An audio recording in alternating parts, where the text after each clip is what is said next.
I was at Agenda 2000, and one of the people who was there was Craig Mundy, who is some kind of high mucky muck at Microsoft. I think Vice President of Consumer Products or something like that.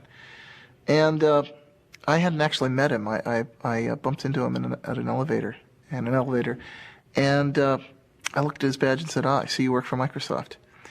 And he looked back at me and said, oh yeah, and what do you do? And I thought he seemed just a sort of a tad dismissive. I mean, here's the archetypal, guy in a suit looking at a scruffy hacker. And so I gave him the 1,000-yard stare and said, I'm your worst nightmare.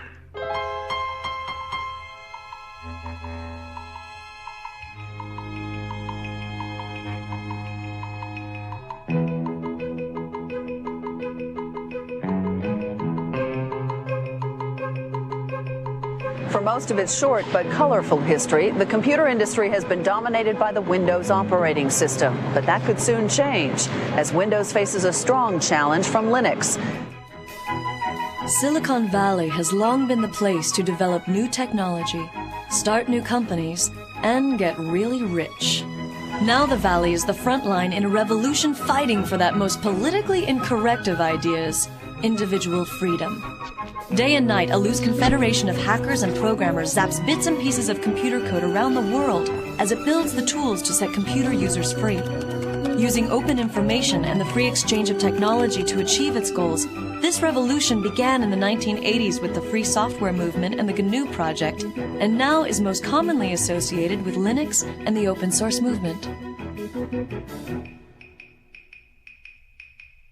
We do have one sector that is taking off today. It is the Linux-related sector. And I thought this might be a good opportunity to say, what is Linux? And I'll answer this question for you. Many of you probably already know, but there are 12 million users out there. A computer operating system developed by hundreds of programmers collaborating on the internet. A challenge to Microsoft Windows NT. Very popular for its speed. And so this is what the craze is about. To kind of explain what Linux is, you have to explain what an operating system is. And the thing about an operating system is that you're never ever supposed to see it, because nobody really uses an operating system. People use programs on their computer. And the only mission in life of an operating system is to help those programs run. So an operating system never does anything on its own. It's only waiting for the programs to ask for certain resources or ask for a certain file on the disk, or ask for the programs to connect them to the outside world. And then the operating system steps in and tries to make it easy for people to write programs. Open source is a way for people to collaborate on software without being encumbered by all of the problems of intellectual property, having to negotiate contracts every time you buy a piece of software, have a lot of lawyers involved. In general, we just want to get the software to work, and we want to be able to have people contribute fixes to that, etc. So we sort of sacrifice some of the intellectual property rights and just let the whole world use the software. Before there could be Linux, there was Richard Stallman and the free software movement. I mean, think of Richard Stallman as the great philosopher, right? And think of me as the engineer. Richard Stallman is the founding father of the free software movement. Through his efforts to build the GNU operating system, he created the legal, philosophical, and technological foundation for the free software movement. Without these contributions, it's unlikely that Linux and open source would have evolved into their current forms today. I joined the MIT Artificial Intelligence Lab in 1971. I joined a thriving community of hackers, people who loved programming, loved exploring what they could do with computers, and they had developed a complete operating system, entirely written there. And I became one of the team that continued to improve the operating system, adding new capabilities. That was my job, and I loved it. We all loved it. That's why we were doing it. And we called our system the incompatible time-sharing system, which is an example of the playful spirit which defines a hacker. Hackers are people who enjoy playful cleverness. Well, it first started going wrong as the outside world started pressuring us to have passwords. We didn't have any passwords on our computer. And the reason was that the hackers who'd originally designed the system realized that passwords were a way that the administrators could control all the users. And they didn't want to build tools, locks and keys for the administrators to control them. So they just didn't do it. They left that out. And we had the philosophy that whoever's sitting at the computer should be able to do whatever he wants, and somebody else who was there yesterday shouldn't be controlling what you do today. When they put passwords onto one of the machines at MIT, I and a bunch of other hackers didn't like it. I decided to try a subversive sort of hack. I figured out how to decode the passwords. So by looking at the database of encoded passwords, I could figure out what each person would actually type to log in. And so I sent messages to people saying, hello, I see that you've chosen the password mumble, or whatever it was. How about if you do as I do? Just type enter for your password. It's much shorter, much easier to type. And of course, with this message, I was implicitly telling them that the security was really just a joke anyway. But in addition, I was letting them in on this hack. And eventually, a fifth of all the users on that computer joined me in using just enter as their passwords. Where did the ideas that led to what is now called open source, how did that begin? Who began that? Well, it actually began with the start of computers, because at that time, software was just passed around between people. And I think it was only like in the late 70s, early 80s, that people started really closing up their software and saying, no, you can never get a look at the source code. You can't change this software, even if it's necessary for you to fix it for your own application. And you can actually blame some of that on Microsoft. They were one of the real pioneers of the proprietary software model. In the mid-1970s, a group of hackers and computer hobbyists in Silicon Valley formed the Homebrew Computer Club. In the club's January 31st, 1976 newsletter, Bill Gates of the recently formed Microsoft wrote an open letter to the community where he made a point-by-point argument for the relatively new concept of proprietary software. Up to that point, the practice of computer users had been to freely pass around software with not much thought given to its ownership. Known as an open letter to hobbyists, Bill Gates writes, "To me, the most critical thing in the hobby market right now is the lack of good software courses, books, and software itself. Without good software and an owner who understands programming, a hobby computer is wasted. Will quality software be written for the hobby market?" Gates goes on to write, "The feedback we have gotten from the hundreds of people who say they are using BASIC has all been positive. Two surprising things are apparent, however. One, most of these users never bought BASIC, and two, the amount of royalties we have received from sales to hobbyists makes the time spent on Altair BASIC worth less than $2 an hour. Why is this? As the majority of hobbyists must be aware, most of you steal your software. Hardware must be paid for, but software is something to share. Who cares if the people who worked on it get paid? Is this fair? One thing you don't do by stealing software is get back at MITS for some problem you may have had. MITS doesn't make money selling software. One thing you do is prevent good software from being written. Who can afford to do professional work for nothing? What hobbyist can put 3-man years into programming, finding all bugs, documenting his product, and distribute it for free?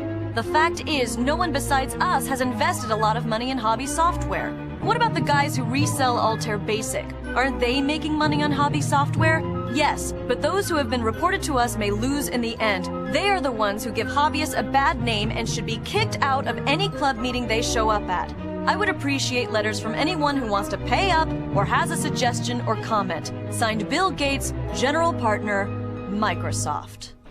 In the late 70s and early 1980s, Richard Stallman was doing artificial intelligence research and coding at the MIT Artificial Intelligence Lab. Richard had a number of negative experiences during that period which soured him on the whole idea of commercial software. Such as?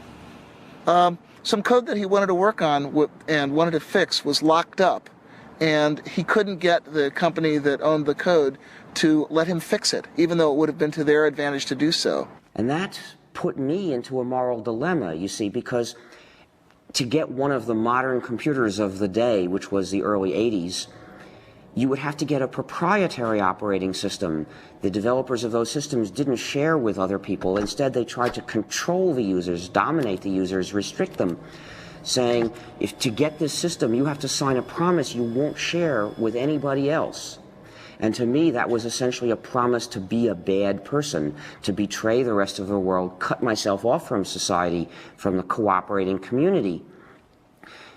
And I had already experienced what happened when other people did that to us, when they refused to share with us because they had signed these contracts. And it hurt the whole lab, kept us from doing useful things before. So I just wasn't going to do that. I felt, this is wrong. I am not going to live this way. And from experiences like this, he developed a profound hostility to the idea of intellectual property in software. He eventually acted this out by founding the Free Software Foundation. So I looked for another alternative, and I realized I was an operating system developer. If I were to develop another operating system, and then as the author encourage everyone to share it, say, everyone, you come and get it, use this, form a new community, not only could I give myself a way to keep using computers without betraying other people, but I'd give it to everybody else too. Everybody would have a way out of that moral dilemma. And so I realized this was what I had to do with my life. I actually began the project in January of 1984. That's when I resigned from my job at MIT to start developing the GNU operating system. Now, I should explain that the name GNU is a hack, because it's a recursive acronym. It stands for GNU's not Unix. You see, so the G in GNU stands for GNU. And what the name means is I was developing a system that was like the Unix operating system, but was not the Unix operating system. This was a different system. We would have to write it completely from scratch because Unix was proprietary. We were forbidden to share Unix. We couldn't use Unix. It was useless for a community. So we had to write a replacement for it. Throughout the 1980s, as Richard Stallman was building the GNU project, computer scientists from the University of California at Berkeley were developing their own free operating system. Known as Berkeley Unix, or BSD, it was based upon the Unix kernel which had been licensed from AT&T. However, due to legal problems with AT&T and fragmentation of the source code, hackers and other non-institutional users were slow to adopt it. Well, Unix consisted of a large number of separate programs that communicated with each other. So we just had to replace these programs one by one. So what I started doing was writing a replacement for one program, and then another, and then another, and then people started joining me because I published an announcement inviting other people to join me to help write these programs. And by around 1991, we had replaced practically all of them. What were some of the programs that you Well, we had to have a complete system, you need to have a kernel, which is the program that allocates resources to all the other programs. You need a compiler, which translates a program from readable source code that programmers can understand into numbers, mysterious numbers that the computer can actually run. You need other programs that go with the compiler to help do this job. You need a debugger, you need a text editor, you need text formatter, you need mailers, you need lots and lots of things. There are hundreds of programs in a Unix-like operating system. I saw Stallman's announcement. Actually, I met him in February of 1987. He came to give a 5-day tutorial on Emacs at our company. And during the day, he would explain new ways to think about Emacs and ways to extend and enhance it and to use the Emacs source code for better or worse.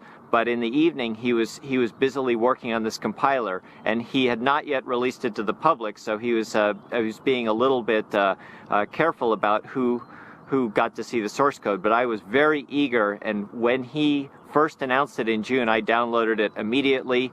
I played with it. I got some pointers from him, and when I sent the source code back to him, he was very actually amazed at how quickly I was able to ramp up on his technology. Whenever we worked on something at Stanford or in the university, we would get, mostly at the time we were working off of machines from Digital Equipment or Sun, mostly Sun. Whenever we would get a Sun machine, the first thing we would do is we would spend literally days downloading GNU free software from the internet, building it and installing it on that Sun machine. The crucial thing about GNU is that it's free software. Now, free software refers not to price, but to freedom. So think of free speech, not free beer.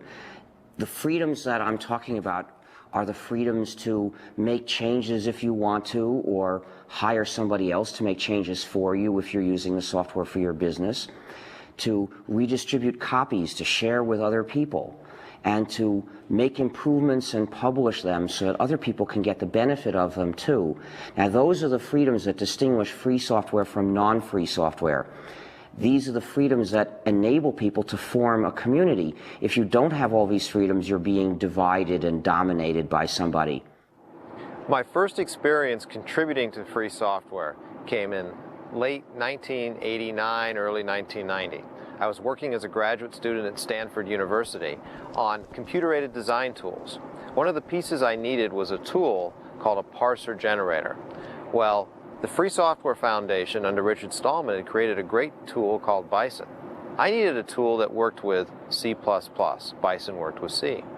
I modified Bison to create something called Bison++. And it was a tremendous feeling of empowerment to be able to take a piece of software that was available and create what you needed in a very short piece of time by modifying it.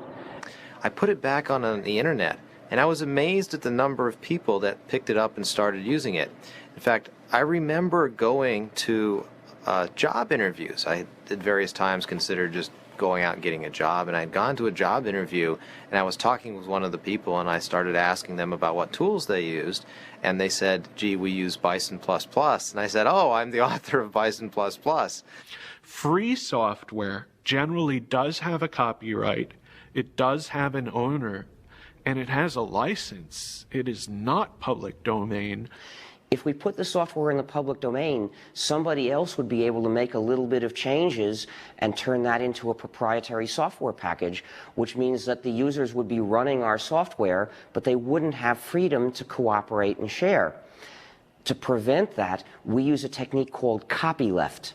The idea of copyleft is that it's copyright flipped over.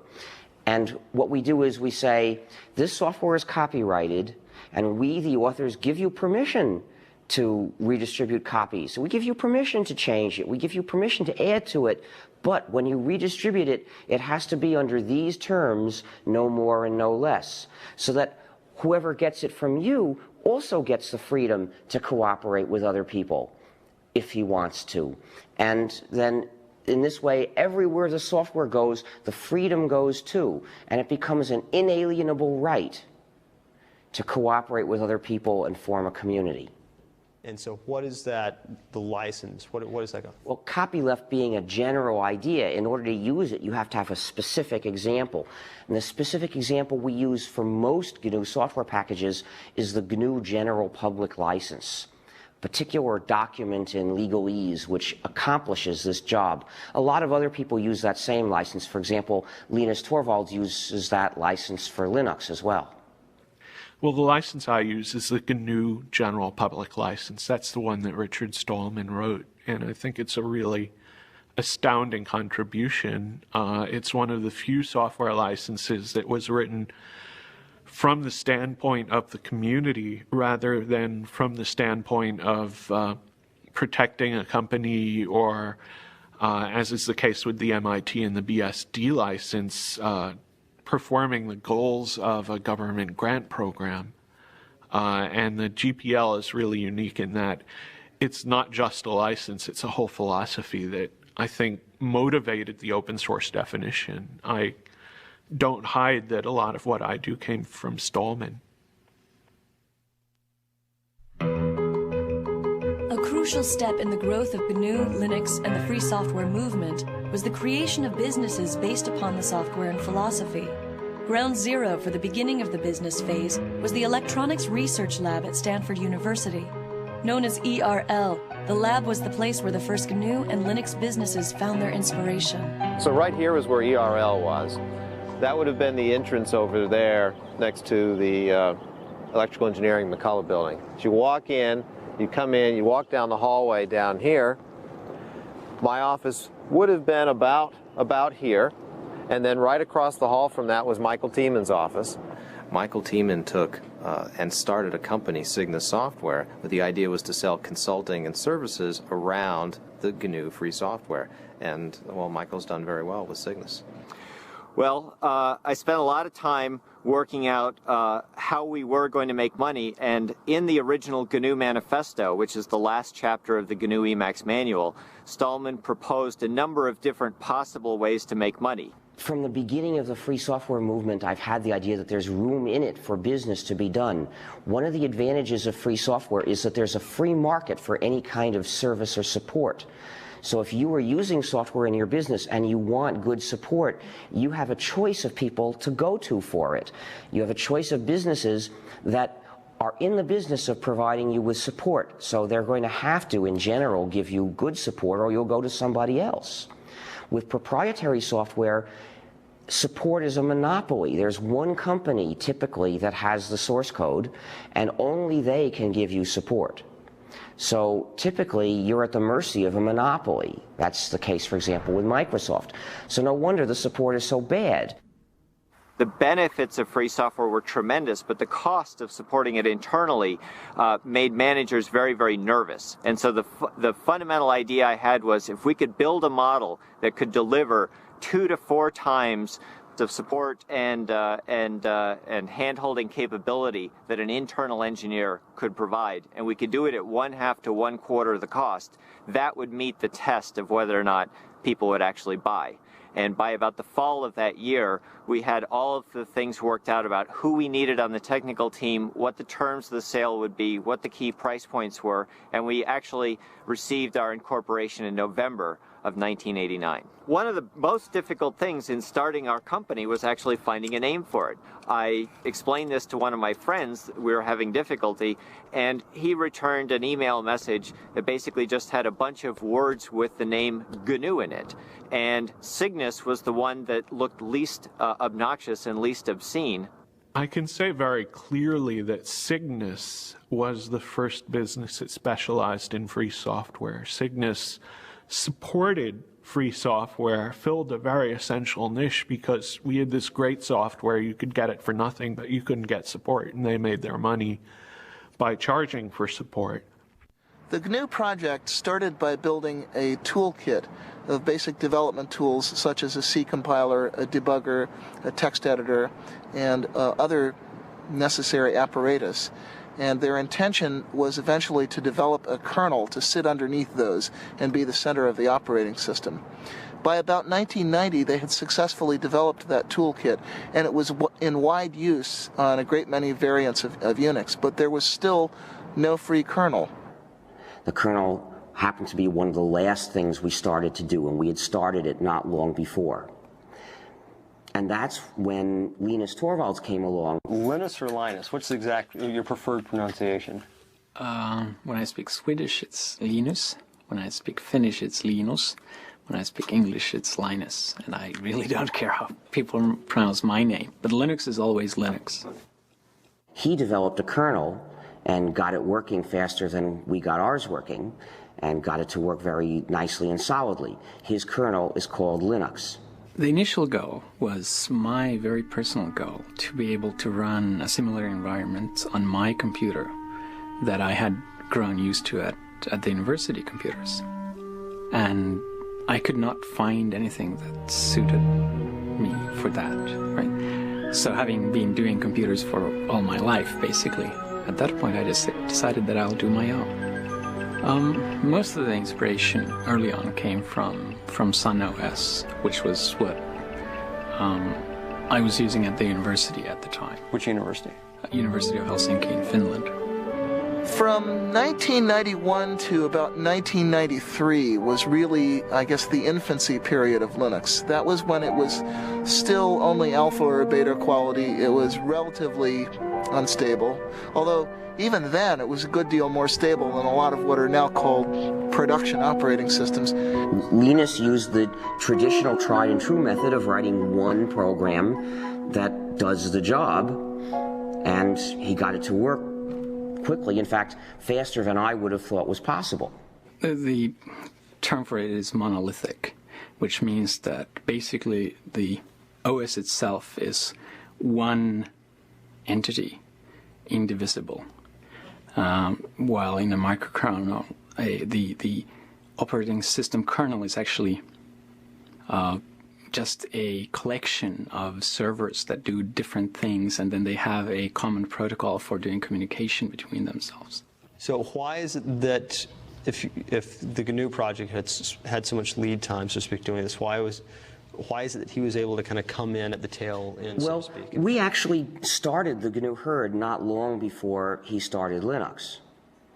And as it happened, though, we chose a design that's a very advanced design in terms of the power it gives you, but also turns out to be very hard to debug. We decided to divide up the kernel, which traditionally had been one program, to divide it up into a lot of smaller programs that would send messages to each other asynchronously to communicate.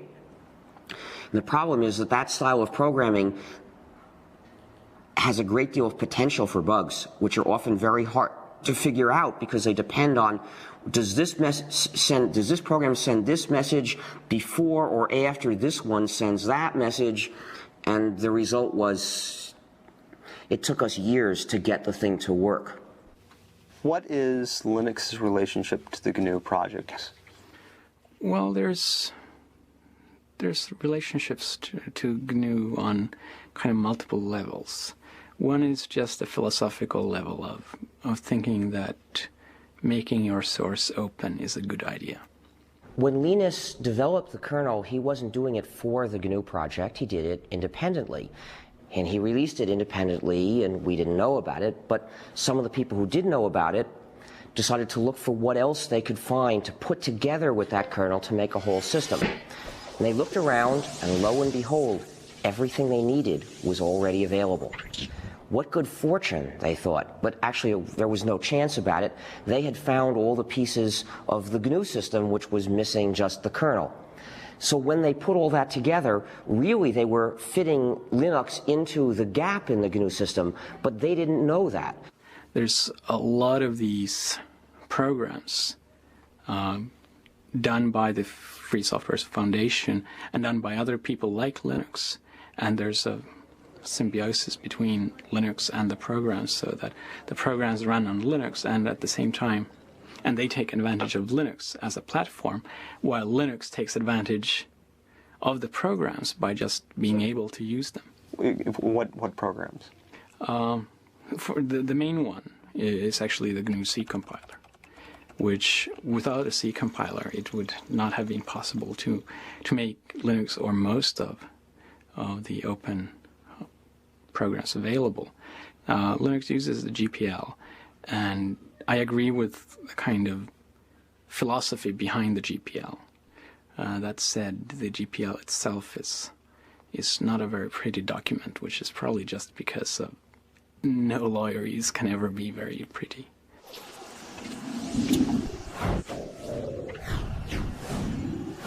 Well, I'd been playing around with Linux for actually late 92, early 93 for about a year before I decided it was to the point where it actually had everything that I needed to really replace the Sun workstation. And I was looking for a way to have a Unix workstation at home. At the time, we used Sun SPARC stations in the office at Stanford. Those machines cost us about $7,000. Now, I desperately wanted a Unix machine at home. There's always this thought you get as a graduate student, gee, if I could work at home, then I would be so much more productive. I would graduate sooner because I would finish my thesis sooner. Well, is it true? Well, you can judge, you know. Most people end up spending a lot of their time becoming more productive so that if they ever actually worked on their thesis, they'd finish it in a day. It takes a while sometimes. So I decided I wanted a Unix machine at home. And I went out there and was able to use Linux together with a PC. For about $2,000, I put together a system that was 1.5 to 2 times faster than that $7,000 Sun SPARC station. That was absolutely amazing. I had 1.5 to 2 times the speed at 1/3 to 1/4 the price. Light bulbs went off. I knew there was an opportunity here. This was a chance to really do something better than what Sun has done around open source. and Linux? I called it Linux originally as a working name, and that was just because Linus, and the X has to be there. It's Unix. I mean, it's like a law. And what happened was that I initially thought that I can't call it Linux publicly because it's just too egotistical. And that was before I had a big ego, right? They thought they were taking a whole bunch of components and putting them around Linux. So they ended up calling the whole thing a Linux system, and somehow that term caught on. And the result is there are now 10 million people using this variant of the GNU system, the GNU/Linux operating system, and most of them don't know it. Some people advocate that it be described as GNU/Linux. I mean, what's your thought on that? Is that justified, or? Well, I think it's justified, but it's justified if you actually make a GNU distribution of Linux. The same way that I think that Red Hat Linux is fine, or SUSE Linux, or Debian Linux. Because if you actually make your own distribution of Linux, you get to name the thing. But calling Linux in general GNU Linux, I think, is just ridiculous. I got involved in Fall '93 because I was sent a copy of the first CD-ROM commercial Linux distribution, which was called Yggdrasil. It was produced by Adam Richter. And I got a copy because I had been myself writing free software for a long time, since the early 80s. I was actually one of the early GNU contributors myself. And I was absolutely astonished. I was completely astonished because I'd been a software engineer for nearly 15 years at that point. And according to all the rules I knew about controlling complexity, keeping your project groups small, having closely managed objectives, Linux should have been a disaster, and it wasn't. Instead, it was something wonderful, and I was determined to figure out how they were getting away with that. In order for Linux to grow beyond the world of the computer programmer, it needed a use, an application that made it a must-have technology. That threshold was crossed with the development of a program that made complex websites possible. That program is the Apache web server. The killer app of Linux was undoubtedly the Apache web server. If you look at the history of Linux, the adoption curve of Linux and the adoption curve of the Internet exactly track each other. 1993, which was when the Apache web server project really got started, was also the beginnings of the popular ISP explosion, when the Internet first became a mass market commodity and the idea of web-based electronic commerce and mass communication became real. I think it was one of the first applications that caused people to go, wow, if I install Linux, I get some tangible benefit from doing so, right? I mean, clearly there were a lot of interesting applications on Linux at the time, this being maybe 2 or 3 years ago when this thing really started to take off. But there wasn't a driving, you could almost say business case for someone to use Linux versus using NT until, I think, Apache. And a lot of the things that plugged into Apache and enhanced Apache. I mean, when you went to go out and build a server farm, it was much more cost effective, real dollar terms, to build it on Linux and Apache than it was to build it on IIS and NT, even if it meant that you had to spend a little bit of money to train your staff to learn how to use that or to find people who were knowledgeable. But the good news was that that knowledge wasn't very expensive because there are all these college students out there who had been using Linux for a long time and were very familiar with it. If you look at the trend curves in web servers, Apache has steadily been gaining in market share ever since. It's up to something like 66% now. It's steadily clobbered all of the closed source competition.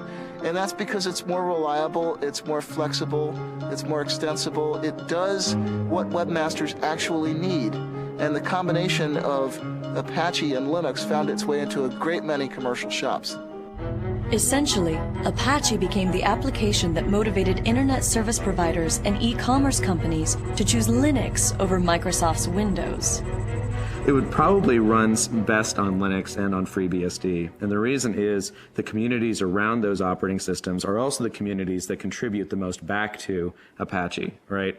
And they were also the operating systems that internet service providers started using very heavily as well. And internet service providers really liked Apache because it allowed them to do a lot of different things that some of the commercial web servers didn't, such as the ability to host more than one website on a single box, which clearly if you're an ISP and you have 40,000 users and they all want their own website is going to be pretty important to you. One of the key factors in the growth of Linux was the creation of companies that specialized in the distribution and support of the operating system itself. Among these companies, Red Hat Software is the best known. Red Hat started as a product of Mark Ewing. While he was working at IBM, he wanted a little better Linux distribution. He started playing around. Found out he spent more time maintaining his Linux distribution than he did working on his new project. So he sort of started the distribution itself. He met up with Bob Young, who at the time was running a company called ACC Bookstore, which was a mail-order PC Unix catalog.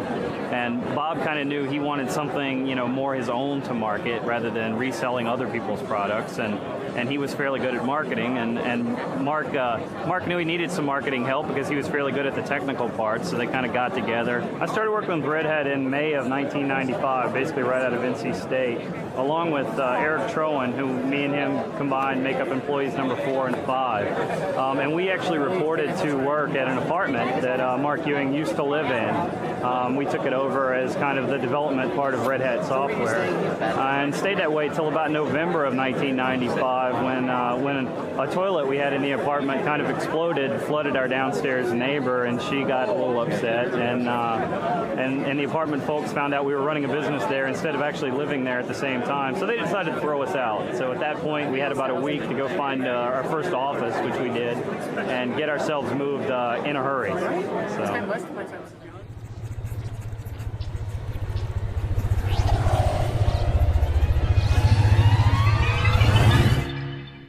We started going in, again, 95 or so to the venture capital firms, saying, there's something happening here. There's a great business opportunity to build the next Sun for open source. Well, the venture capitalists looked at this and said, gee, you're selling systems, the software's free, this is kind of scary. We're not sure that we want to put money in. And by the way, we funded other systems companies, and it hasn't really panned out. We're scared.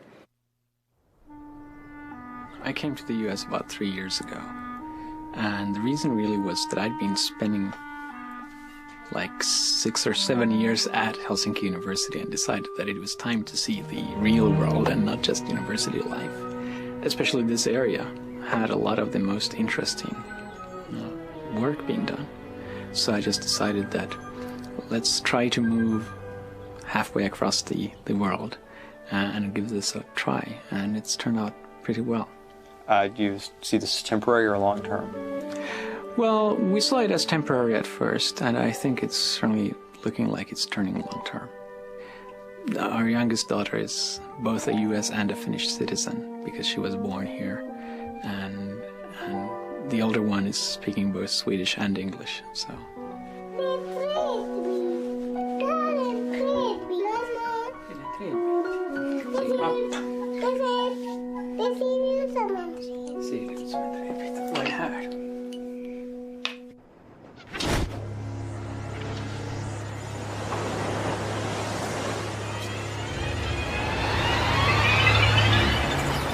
The next major event was one that I had a direct hand in. I wrote a paper called The Cathedral and the Bazaar, which was my observations, my anthropological analysis of what it was that made the open source world work. We didn't call it that then. We're still using the term free software primarily. So it was my observation of what made the free software world work and why we were able to produce extremely high quality software in spite of constantly violating all of the standard rules of software engineering. In that paper, I was setting up a contrast between two different styles of development, two opposed styles of development. One, which is the conventional closed development style, which I called the cathedral style.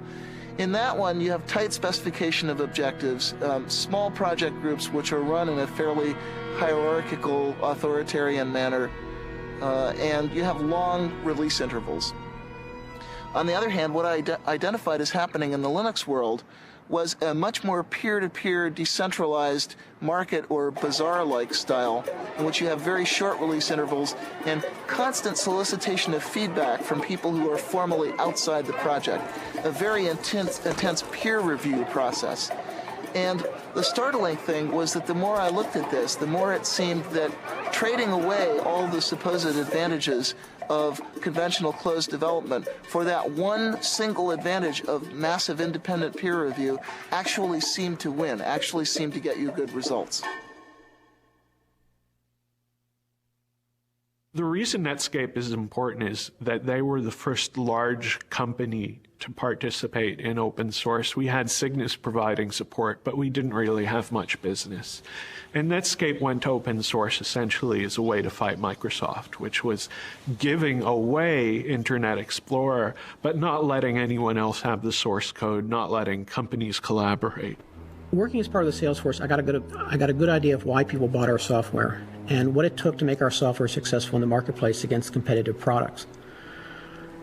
However, the problem we were seeing is that as time went on, our software was being competed against by other people's software, particularly Microsoft's. And as time went on, the price of our software had to drop because other people were giving their software away at no charge or at little charge. No, the real problem was that they feared that Microsoft would achieve a monopoly lock on the browser market, and they would then use that monopoly lock to pervert, actually, the HTTP and HTML standards that the web depends on. And once they had turned those standards into lock-in devices, they could then use that control to drive Netscape out of the server market, which is where it was making its real money. My concern was that as time went on, Netscape's business would be threatened by the fact that we didn't have enough people to do all the things we needed to do as a company in order to keep our software viable in the marketplace. The Netscape release happened in early 1998, and I was told later, I had no idea at the time, that it came about as a direct result of the right people having read The Cathedral and the Bazaar. The Cathedral and the Bazaar, the paper by Eric Raymond, was a significant influence on Netscape's decision to release source code. Came as a complete shock to me.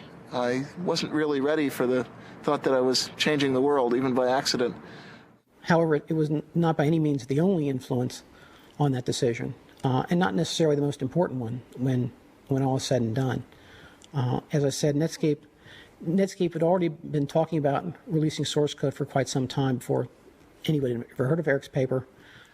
Linux Congress in early 1997, which was the first place that I gave that paper.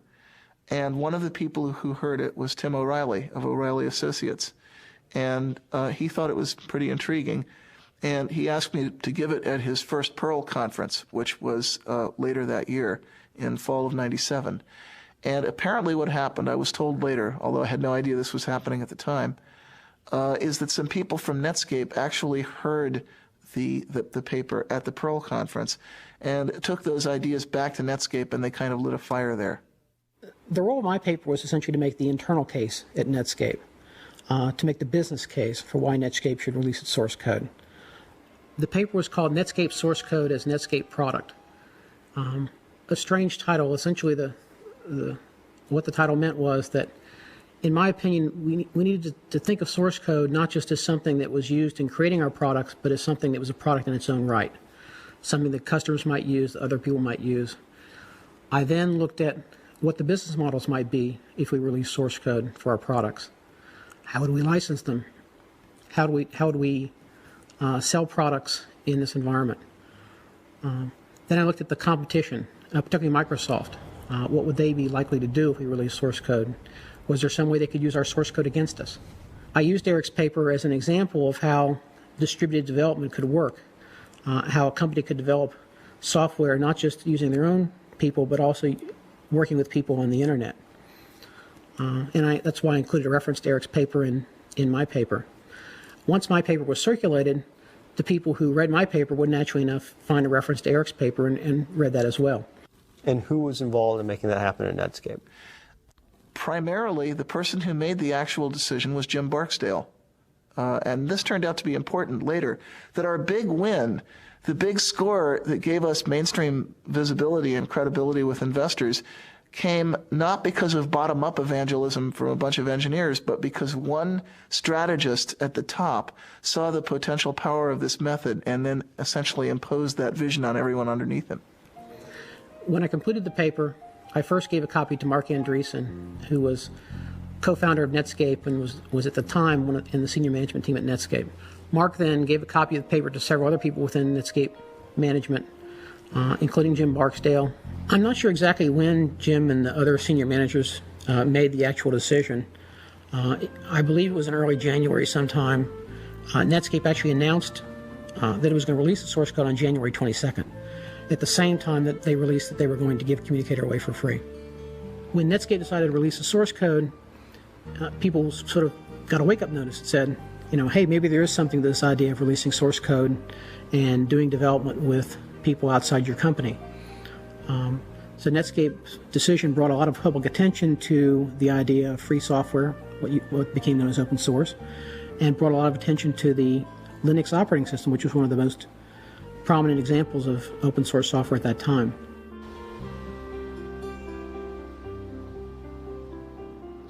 This is our first office, Mountain View, California. We moved here in early 1995. This is 4,000 square feet. It was an incredible leap of faith for us to move out and take the company to our own office. Now, what's really important about this place is that this is the office where the term open source was invented. If you walk into an executive's office and you say, free software, okay, if you're lucky, the response you'll get is something like, free software must be cheap, shoddy, worthless. And if you're not lucky, it has associations with the Free Software Foundation's wholesale attack on intellectual property rights, which, regardless of what you think about the ethics of that, it's lousy marketing. It's not something that businesses want to hear. So Eric Raymond knew that there was a problem. We'd been calling this free software, but people took the term free and associated with free of charge. They thought that you couldn't make money or you couldn't sell, which is exactly the wrong concept. We wanted to get across the idea that the software was open and that the source code was available.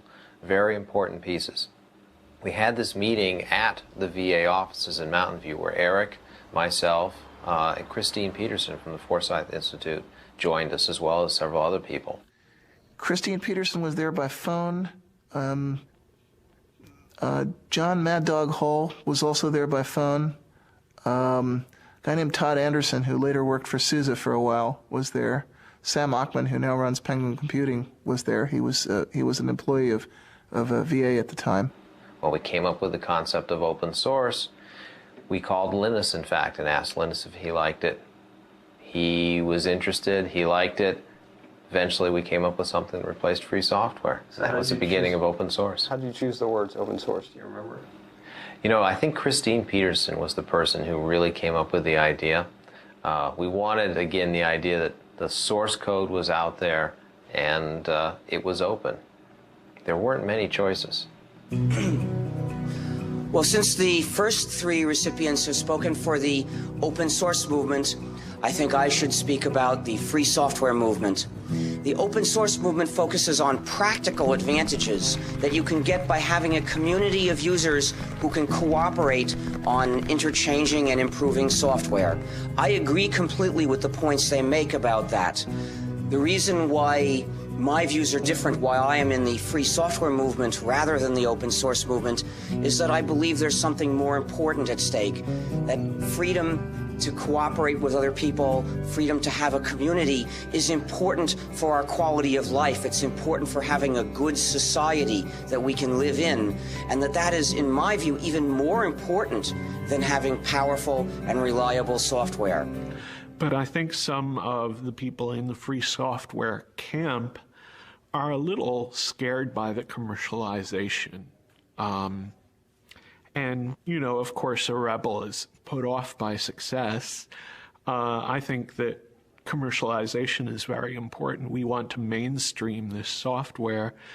And I work with Richard Stallman, who's the gray-haired man of free software, on a regular basis. And I don't feel I have any philosophical differences. Me as author of the open source definition, and he is originator of free software as an organized thing, except for one thing. Richard wants all software to be free, and I think that free software and non-free software should coexist. That's the only difference we have.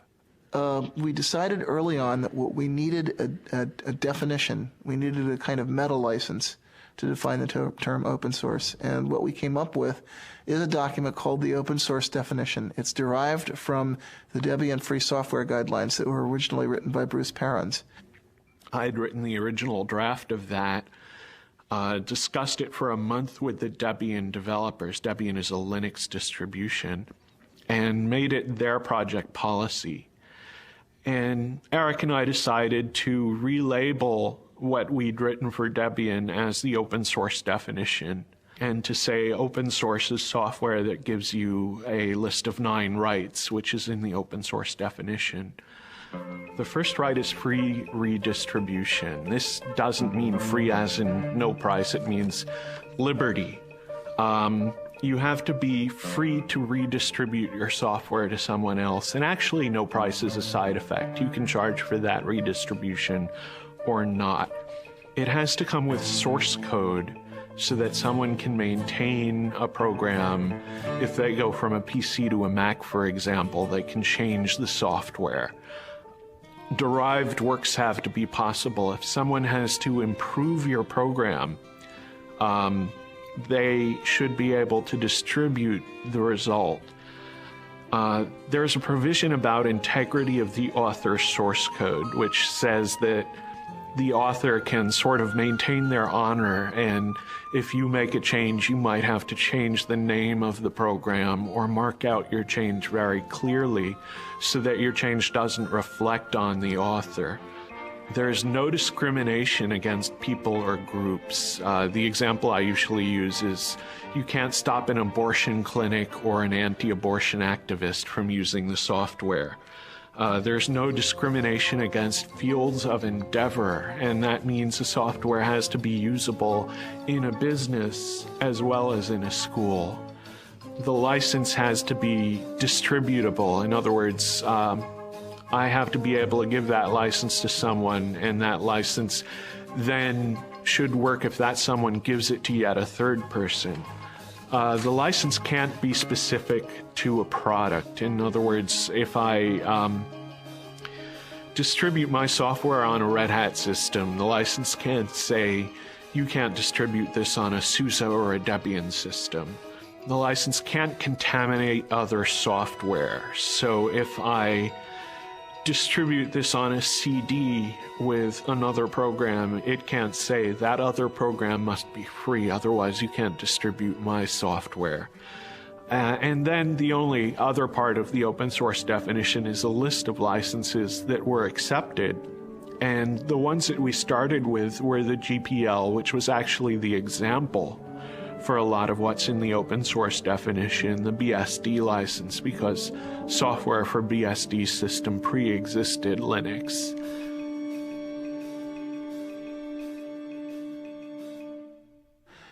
I think the next moment that I thought was really pivotal was when the database vendors flipped over, which happened about 3 months sooner than I expected it to. It actually happened in late July, early August. That we got commitments to do Tier 1 ports from Oracle and Sybase and the other key database vendors. And why was that critical? Because we knew that in order for the open source story to be credible, and especially in order for the Linux story to be credible, we'd have to get commitments from independent software vendors to do ports of their applications to these platforms. And I was actually kind of worried. I felt that we were in a window of vulnerability between the time that we announced the open source campaign and the database vendors flipped over. That was the point at which hostile action by Microsoft or other closed source software companies, that was the point at which a serious marketing blitz might actually have sunk us. But once the big database vendors flipped over, that opened the way for other ISVs. That started a snowball effect going. Every 6 months or so, I would come back to the venture capitalists and I would show them the new numbers, showing more and more people adopting Linux, the new people porting, the new users, and I'd show them our customer list. And our customer list was getting much more impressive. It was people like Cisco that were beginning to appear. People like, the .com companies were starting to show up on our customer list. And eventually the venture capitalists, they kept looking at it and they kept saying, oh, we can't quite do it. Finally, Linus appeared on the cover of Fortune because there was something happening with open source. Well, at that point, the the venture capitalists couldn't ignore it. They just got sick of hearing about Linux everywhere, and they got tired of me just, showing it to them every at that point almost every week. So they decided it was time to invest, that there was something happening. Well, I announced open source to the world on the internet. I did a lot of the early administrative work of starting the open source initiative. And I think 6 months later, I was reading the words open source in the news all the time and was totally astounded. And a year later, I believe Microsoft was talking about releasing some source code. And someone in the press asked Steve Ballmer if they were going to open source their code. And Steve Ballmer said, well, open source means more than just releasing the source code. And I realized that he had read my document and understood it and was now telling the press about this. Now, if you're like just a guy on the net who's not doing this for a job at all, and you sort of write a manifesto and it spreads out through the world, and a year later the vice president of Microsoft is talking about that, you'd think you were on drugs, wouldn't you? But that's what really happened.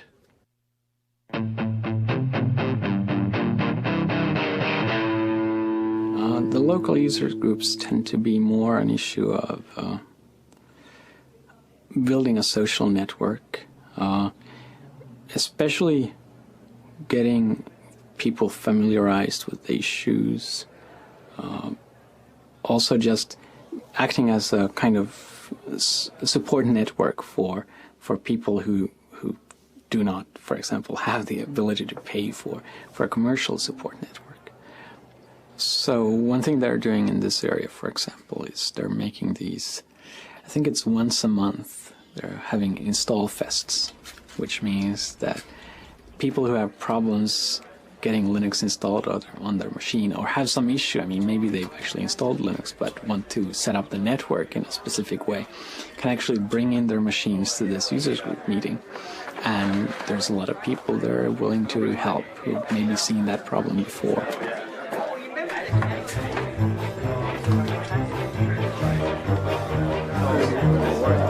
So the card that only connects locally, go back to this. Well, actually things aren't going so well. I tried it earlier myself. I had problems, and so I came to this install fest where all the gurus abound. Hopefully I'll have better luck getting it in. Instead of sending emails or writing to news groups on the internet and waiting several days for the answer, sometimes it's easy to come here and find other people who might know about your problem and may be able to help you. And hopefully within a few hours you have your machine installed. Originally I wanted to install on my larger laptop, and so I just did a search on the net and found where there were resources to get help. And I'm here today because I'm trying to put Linux on this little guy right here, which is a Toshiba Libretto. And it's not the easiest thing in the world to do because it's a weird piece of hardware. So, are there any chairs around here?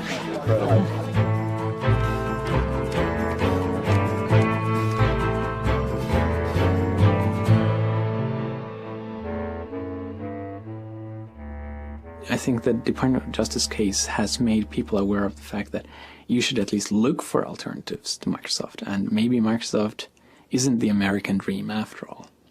And that kind of shift in perception, you can very clearly see that people just took Microsoft for granted. And maybe they're still buying Microsoft, but at least they're kind of more aware of the issue these days. Microsoft actually used Linux as defense. They used Linux to ground a claim that they don't have a monopoly because Linux could essentially push them off their catbird seat at any time. It was a very ingenious argument, totally specious, because it didn't do anything to answer the charge that they had previously engaged in bullying and various anti-competitive practices. But it was clever of them. In an event, the judge didn't buy it. Well, ordinarily we in the Linux community are rather wary about letting Microsoft become the issue, but there was a Slashdot article about December of '98 where a fellow named Matt at the Noodle had pointed out that a gentleman in Australia had managed to receive a refund for the unused copy of Windows that came with his computer. So he declared the 19th of January, was it January? No, it was February. It's February, I'm sorry. The 19th of February, he declared the 19th of February Windows Refund Day, and he encouraged everyone to go to their computer manufacturers and return their unused copies of Windows as it was specified in the Windows End User License Agreement. Yeah, it's important to remember that in the license itself it says that you can receive a refund if you don't use the software, and that the manufacturer is bound by law to do this, or at least bound by contract. And we found that, you know, if you called up these manufacturers, they basically said, "It's stop bothering me, kid," and hung up on you. We didn't really want to sort of give out the location of where we were going to meet until, you know, at the very last second. So what we did is we had people meet at places that we could control in the different towns around here. So I was the San Jose marshal, and I believe, Nick, you were the San Francisco? Rick Moen and I did San Francisco. Right. Yeah. And so we had maps there, and we handed them off to everybody who was coming. Well, we actually met at a Denny's that's just outside the Foster City limits, Foster City city limits, which meant also that it was just outside the Foster City police jurisdiction, which meant that any incidents that happened at the meeting point happened in the jurisdiction of San Mateo, and if they told us to get lost, we'd say, fine, we're going to Foster City, bye. It's sort of the Dukes of Hazzard method of avoiding the cops, so. Well, actually, we marched on the other side of this building. We marched around and up onto the parking structure that's up there. And that's where Microsoft had a reception laid out for us with drinks and a big sign that said, you know, Microsoft welcomes the open source community. And the local news cameras got shots of Eric Raymond and the Microsoft representative. The Microsoft story seemed to mostly be that this was not an issue for Microsoft, but rather from the OEMs. So we all needed to go back to our computer manufacturers and try yet again to try and get a refund from them. We responded to them saying, you know, we've tried that, it's not possible. We need Microsoft to take action at this point. And they just repeated the tagline over and over again. You need to go to the OEMs, the manufacturers, and get your refunds there. We had about 150 people, probably about half of which had signs and such, so. Well, we ended up actually right in this courtyard here. Basically, we originally gathered outside. Various people sent groups in. People from the FreeBSD camp sent a couple folks in. We had Eric Raymond and Chris actually tried to go up eventually. And, they had blocked the elevators off to us. Where were their offices? Their offices are right up here on the 9th floor. We got some really nice press out of it. And we think as a result, Toshiba made it possible for you to buy laptops without the operating system on it. So it's a small victory, but well, and even now, companies such as IBM and a lot of other computer manufacturers are allowing you now to buy machines that don't have Windows on them.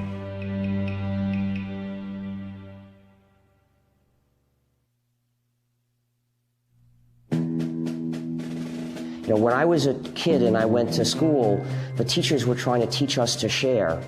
They said if you bring some candy, you can't eat it all yourself, you've got to share it with the other kids. But now the administration says teachers should be teaching kids to say yes to licensing. If you bring some software to school, oh no, don't share it. Sharing means you're a pirate. Sharing means you'll be put in jail. That's not the way society should work. We need the goodwill, the willingness to help other people, at least when it's not too hard, because that's the basis of society. That's the fundamental resource that gives us a society instead of a dog-eat-dog jungle. So what about people that say that if you have rampant piracy, it will eliminate the profit motive, and then in the creative works software will not be? Well, they're wrong on both counts. For one thing, people are making a profit from developing free software, but for another, the freedom to have a community is more important.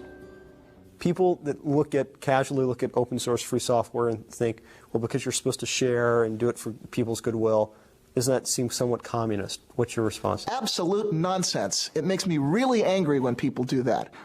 Well, back in 1989, actually, communism would have been a compliment. The word that people were using at that time was crazy. I wanted them to use capitalism. Communism is an ideology that forces people to share. If you don't share, you get thrown in jail or killed. In 1990, we got a visit from a director of an institute in Moscow University. And actually, I saw him in Helsinki just 2 weeks ago.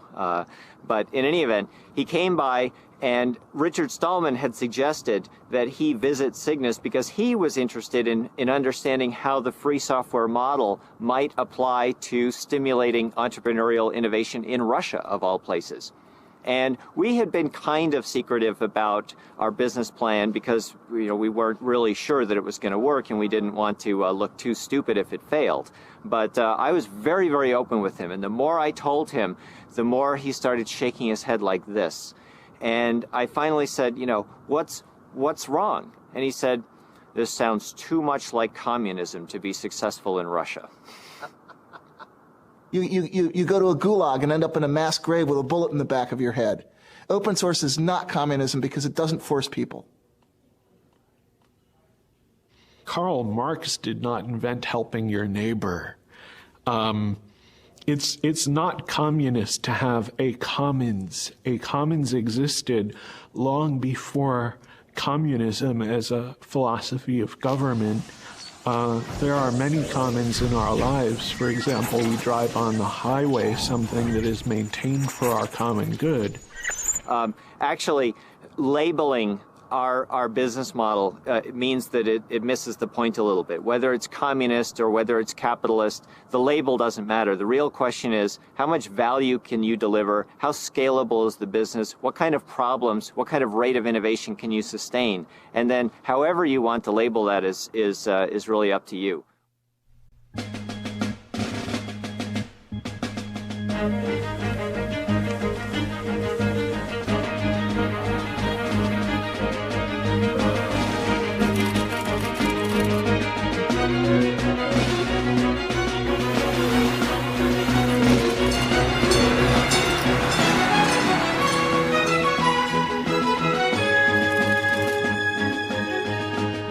A lot of people described that August Linux World as Linux's coming out party.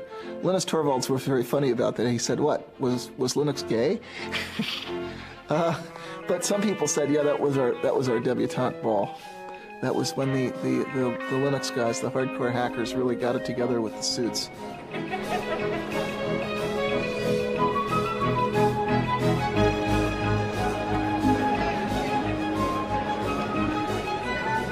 At 3 p.m. on August 10th, 1999, Linus Torvalds delivered the keynote address at Linux World.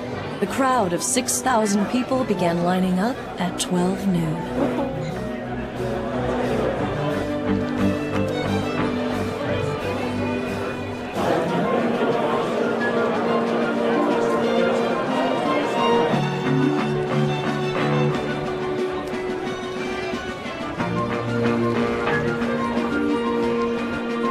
Gentlemen, please welcome Larry Augustine, Linux World Conference Chair and President and CEO of VA Linux Systems.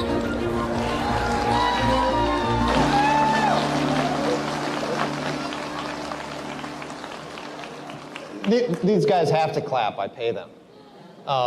Thank you all for being here. It looks like it's been a great show so far.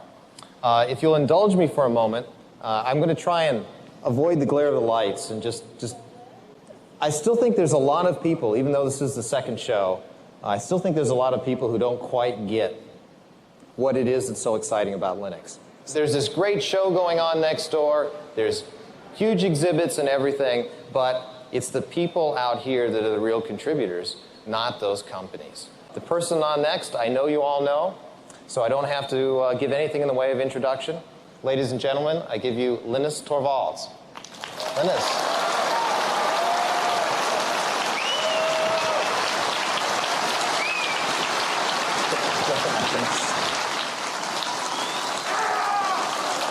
Calm down.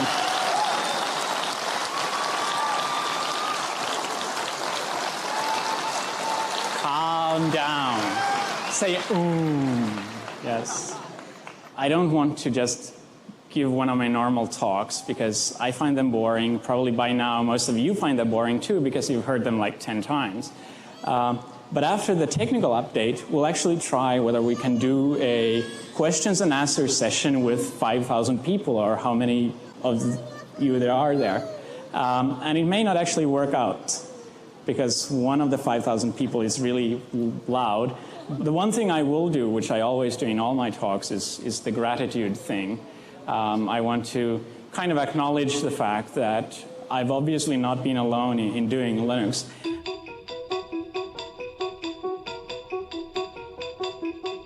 Red Hat up 228%. This is the IPO that everybody was waiting for. They, of course, are behind the Linux operating software. RHAT.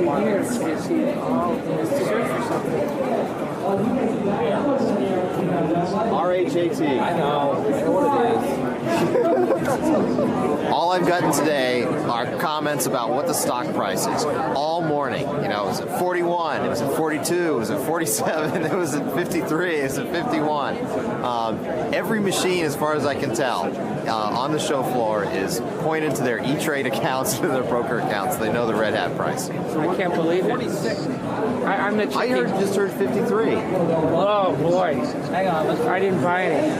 You didn't buy? No, I didn't buy. I should have bought, but no. That's great if it's that. You guys don't know? Well, you know, Red Hat being successful just means that it legitimizes Linux, so it's much easier for us to go out.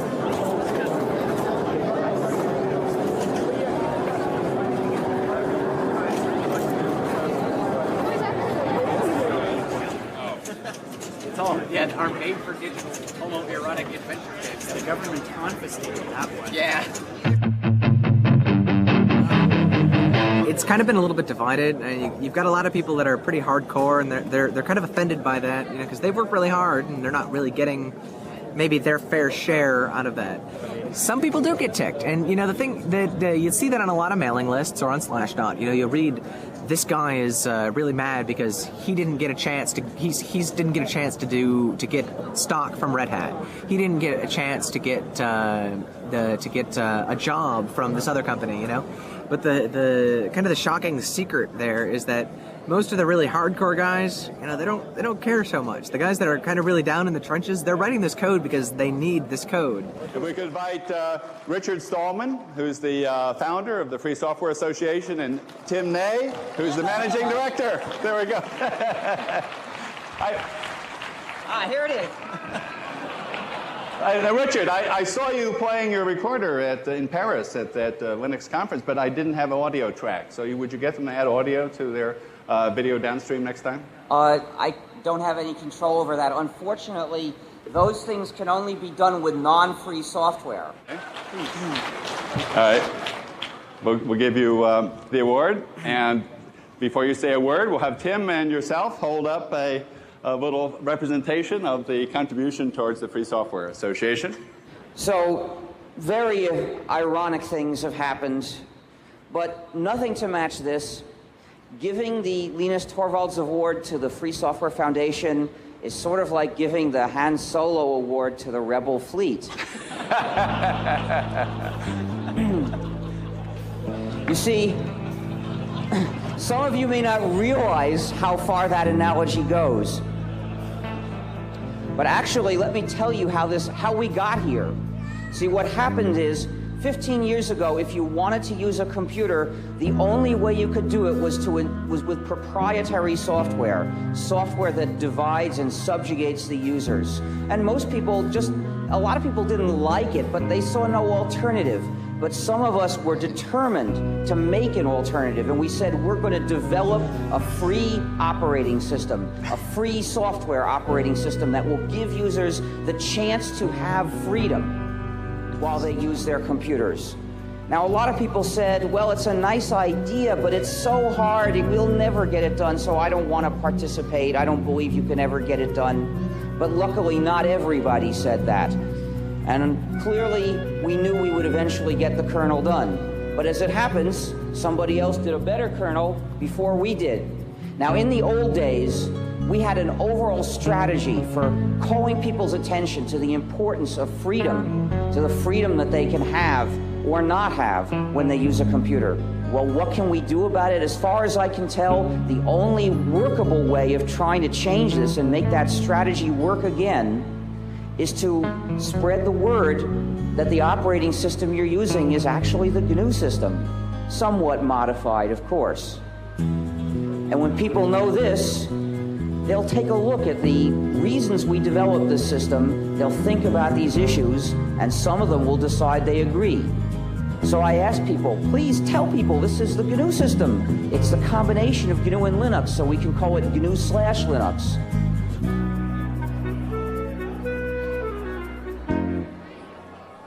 So Larry, when you were at Stanford 8-9 years ago doing your PhD, did you ever think you'd be in this position?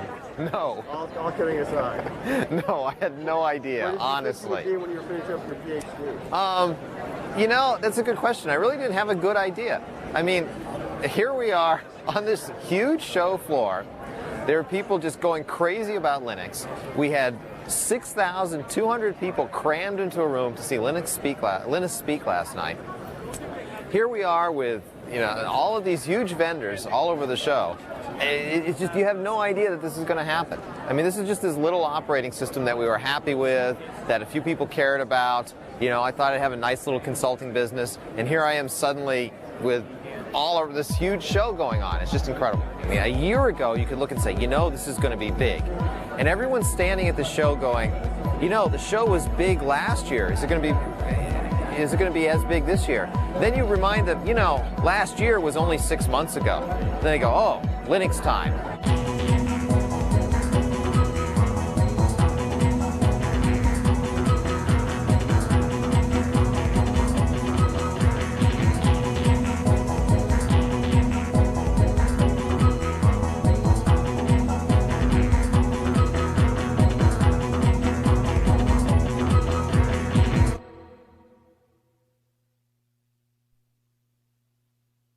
So leading up to the IPO, we had arrived actually in San Diego on Tuesday night. We spent Wednesday morning meeting investors in San Diego. We flew up to San Francisco, spent Wednesday afternoon meeting investment firms in San Francisco. Then on the Thursday morning of the IPO was when our stock would be traded publicly. So it was nice that we had ended the tour in San Francisco, because we could go to the Credit Suisse trading desk the next morning to watch the public offering. And in San Francisco, being close enough to the company and to our families, we could invite people up to actually join us in the first trade. So I invited my wife, and we invited Linus and Tova and a number of other friends and people who worked in the company to join us. Whenever we invite Linus and Tova, they have 2 young children, and I have a daughter, Andrea, and we always bring the kids along. So we went into the Credit Suisse trading floor with all these traders, and there are these 3-year-old kids running around and chasing each other around the show around the trading floor. So Linus and I walked in, and we walked up into the trading floor, and everyone was very excited, and we kept asking them, well, how's it going? Are things going okay? And they said, oh, it's we're really excited. We think things are going well. We don't want to say, you know, we don't want to jinx anything.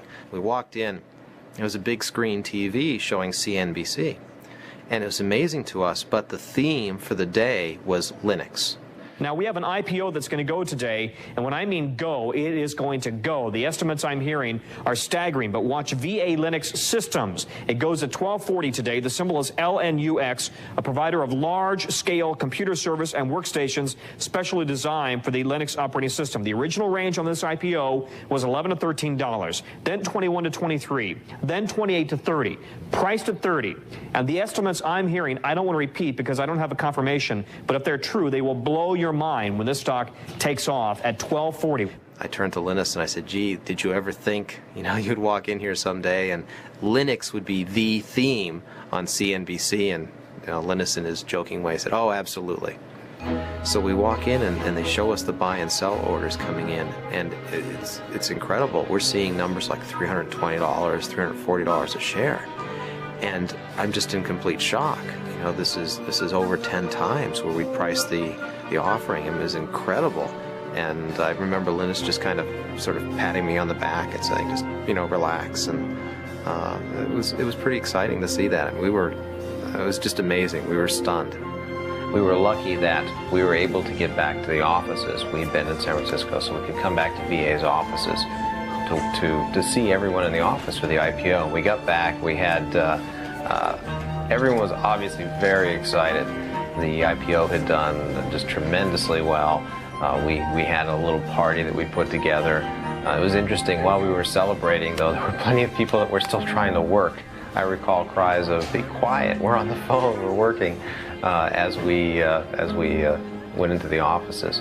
One of the things I did was I gave the roadshow presentation for the employees back at the office so they could have an idea of what we'd been telling investors and understand exactly what we'd put together for them. But again, the story of the day is VA Linux now up 766% to $235 to $265. Sue, the best performing IPO ever. Here it goes. Sycamore Networks was priced at $38, surged to $270. This has just beat it. And by the way, so how do you feel about potentially billions of dollars of wealth being created from your creation, but you're not necessarily directly cashing out? So if I hadn't made Linux available, I mean, I wouldn't have gotten any money that way either. So I mean, it's a win-win situation.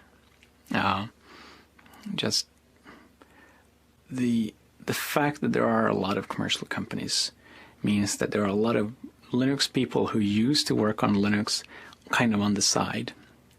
And now they get paid for doing what they wanted to do. And that helps me in the sense that I wanted them to work on Linux anyway.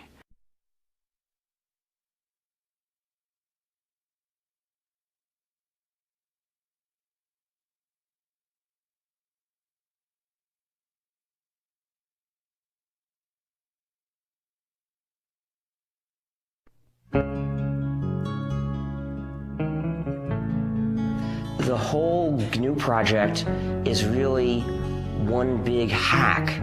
It's one big act of subversive, playful cleverness to change society for the better, because I'm only interested in changing it for the better, but in a clever way. Hi, we're the GNU Stallmans, and this is the free software song. Join us now and share the software. You'll be free, hackers, you'll be free.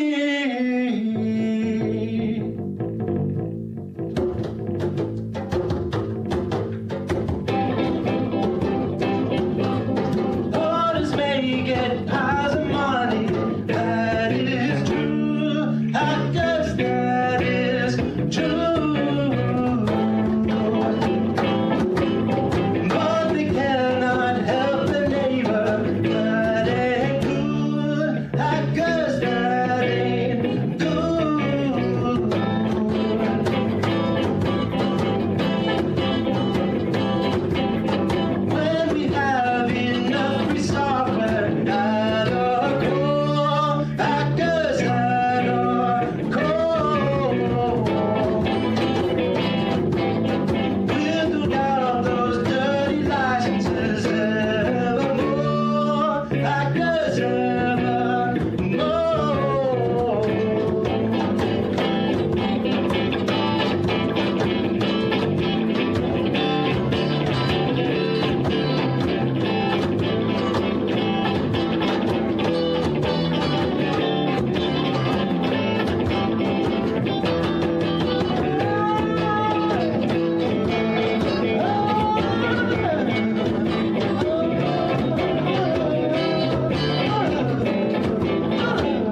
Thank you.